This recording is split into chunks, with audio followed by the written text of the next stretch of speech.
Many Muslims, out of ignorance, utter ignorance or innocence, but I don't generally count it as innocence, because you see, Sheikh Husaymin Rahimahullah was a great scholar from Saudi Arabia who passed away in the early 21st century. He was asked a question.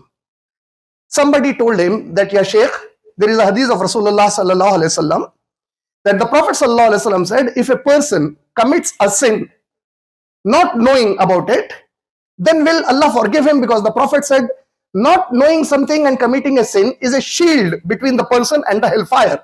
So will Allah forgive based upon this hadith? And he gave a beautiful reply. He said, there is no denial to what the hadith means. But in our scenario, in the present scenario, if a Muslim is going to ask me this question, I am going to tell him, Allah will give you double punishment. One punishment for not learning what was right and wrong, and the second punishment for committing a sin without knowing. There is a saying which says, not knowing the law and committing a crime is not an excuse for the crime. If you commit a crime and you say, I don't know the law, it's your problem. You should have learned the law. So as a Muslim, it was an obligation upon me to learn Islam before I learned ABCD, But I didn't do that.